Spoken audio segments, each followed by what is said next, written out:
இன்றைய முதல் வாசகம் இறைவாக்கினர் தானியல் நூலிலிருந்த வாசகம் அதிகாரம் 7 வசனம் 9 முதல் 10 முடிய மற்றும் 13 முதல் 14 முடிய.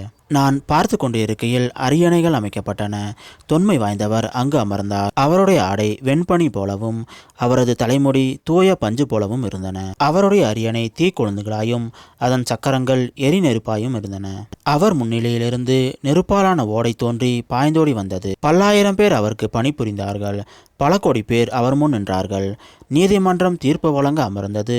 நூல்கள் திறந்து வைக்கப்பட்டன. இரவில் நான் கண்ட காட்சியாவது, வானத்தின் மேகங்களின் மீது மானிட மகனை போன்ற ஒருவர் தோன்றினார். இதோ தொன்மை வாய்ந்தவர் அருகில் அவர் வந்தார். அவர் திருமுன் கொண்டு வரப்பட்டார். ஆட்சி உரிமையும் ஆட்சியும் அரசும் அவருக்கு கொடுக்கப்பட்டன. எல்லா இனத்தாரும் நாட்டினரும் மொழியினரும் அவரை வழிபட வேண்டும். அவரது ஆட்சி உரிமை என்றும் உள்ளதாகும். அதற்கு முடிவே இராது. அவரது அரசு அழிந்து போகாது. இது ஆண்டவர் வழங்கும் அருள்வாக்கு. இறைவா உமக்கு நன்றி. இன்றைய இரண்டாம் வாசகம் பேதுரு எழுதிய 2ஆம் திருமுகத்திலிருந்த வாசகம் அதிகாரம் 1 வசனம் 16 முதல் 19 முடிய. சகோதர சகோதரிகளே, நம் ஆண்டவர் இயேசு கிறிஸ்துவின் வல்லமையையும் வருகையையும் பற்றி நாங்கள் உங்களுக்கு தெரிவித்த போது சூழ்ச்சியாக புனைந்த கதைகளை ஆதாரமாக கொண்டு பேசவில்லை. நாங்கள் அவரது மாண்பை நேரில் கண்டவர்கள்.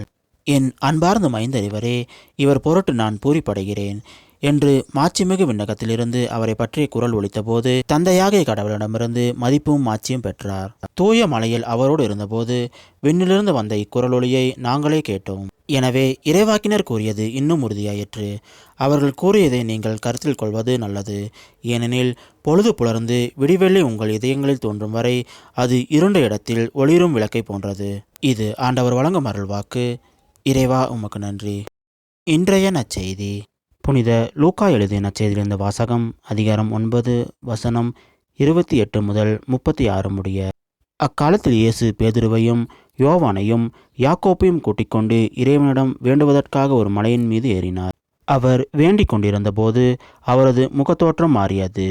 அவருடைய ஆடையும் வெண்மையாய் மின்னியது. மோசே எலியா என்னும் இருவர் அவரோடு பேசிக் கொண்டிருந்தனர்.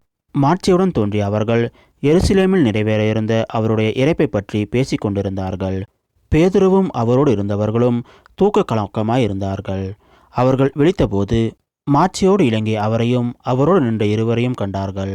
அவ்விருவரும் அவரை விட்டு பிரிந்து சென்றபோது பேதுரு இயேசுவை நோக்கி, ஆண்டவரே, நாம் இங்கேயே இருப்பது நல்லது. உமக்கு ஒன்றும் மோசேக்கு ஒன்றும் எலியாவுக்கு ஒன்றுமாக 3 கூடாரங்களை அமைப்போம் என்று தாம் சொல்வது இன்னதென்று தெரியாமலே சொன்னார்.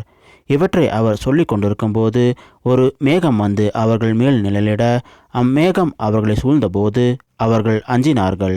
அந்த மேகத்தினின்று, இவரே என் மைந்தர், நான் தேர்ந்து கொண்டவர் இவரே, இவருக்கு செவிசாயுங்கள் என்று ஒரு குரல் ஒலித்தது. அந்த குரல் கேட்டபோது இயேசு மட்டும் இருந்தார். தாங்கள் கண்டவற்றில் எதையும் அவர்கள் அந்நாட்களில் யாருக்கும் சொல்லாமல் அமைதி காத்தார்கள். இது கிறிஸ்து வழங்கும் நற்செய்தி. கிறிஸ்துவே உமக்கு புகழ்.